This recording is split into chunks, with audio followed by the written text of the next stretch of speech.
ನಾನು ಚಿಕ್ಕವನಾಗಿದ್ದಾಗ ಅಂಥ ಸಮಾಜದಲ್ಲಿದ್ದೆ. ಆ ಸಮಾಜ ಒಳ್ಳೆ ಕೆಲಸ ಮಾಡಿದ್ದವ್ರನ್ನ ಪುರಸ್ಕರಿಸ್ತಾ ಇತ್ತು, ತಪ್ಪು ಮಾಡಿದ್ದವ್ರನ್ನ ಶಿಕ್ಷಿಸ್ತಾ ಇತ್ತು.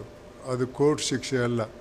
ಉದಾಹರಣೆಗೆ ನನ್ನ ಗ್ರಾಮದಲ್ಲಿ ಯಾರಾದರೂ ಜೈಲಿಗೆ ಹೋಗಿದರೆ ನನ್ನ ಪೋಷಕರು ಹೇಳ್ತಾಯಿದ್ರು ಮನೆ ಹತ್ತಿರ ಹೋಗಬೇಡ ಅಂತ. ಅಂದು ಅದು ಬಹಳ ದೊಡ್ಡ ಶಿಕ್ಷೆ ಆಗಿತ್ತು.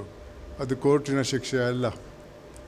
ಆ ಶಿಕ್ಷೆ ತಪ್ಪು ಮಾಡಿದ್ದವನ ಮೇಲೆ ಪರಿಣಾಮ ಬೀಳ್ತಾ ಇದ್ದದ್ದು ಮಾತ್ರ ಅಲ್ಲ, ಆತನ ಕುಟುಂಬದ ಎಲ್ಲ ಸದಸ್ಯರ ಮೇಲೆ ಕೂಡ ಆ ಪರಿಣಾಮ ಬೀಳ್ತಾ ಇತ್ತು. ಅದರಿಂದಾಗಿ ಜನರು ತಪ್ಪು ಮಾಡೋಕ್ಕೆ ಹೆದರ್ತಾ ಇದ್ದರು. ತಪ್ಪು ಮಾಡುವವರು ಇದ್ದರೂ ಸಂಖ್ಯೆ ಭಾಳ ಕಮ್ಮಿ ಆಗಿತ್ತು. ಇವತ್ತಿನ ಸಮಾಜ ಅದರಲ್ಲಿ ಭಾಳ ದೊಡ್ಡ ಬದಲಾವಣೆ ಬಂದಿದೆ. ಇವತ್ತಿನ ಸಮಾಜ ಬರೀ ಶ್ರೀಮಂತಿಕೆ ಮತ್ತು ಅಧಿಕಾರವನ್ನು ಪೂಜಿಸುವಂತಹ ಸಮಾಜ. ಪ್ರಾಮಾಣಿಕರಿಗೆ ಯಾವುದೇ ಬೆಲೆ ಇಲ್ಲ. ಪ್ರಾಮಾಣಿಕರ ಬಗ್ಗೆ ಮಾತಾಡಿದರೆ ಬಿಡಿ, ಅವನು ಹುಚ್ಚ, ಅವನು ತಿನ್ನಲ್ಲ, ಇನ್ನೊಬ್ಬನಿಗೂ ತಿನ್ನಕ್ಕೆ ಬಿಡಲ್ಲ ಅನ್ನುವ ಮಾತು ಸರ್ವಸಾಧಾರಣವಾದದ್ದು. ಇದಕ್ಕೆ ಮೂಲ ಕಾರಣ ನಮ್ಮ ದೇಶದಲ್ಲಿ ಅಭಿವೃದ್ಧಿ ಆಗಿರುವಂಥ ಪದ ಬೇಕಂತಲೇ ಬಳಸ್ತಾ ಇದ್ದೇನೆ, ದುರಾಸೆ ಅನ್ನೋ ಒಂದು ರೋಗ.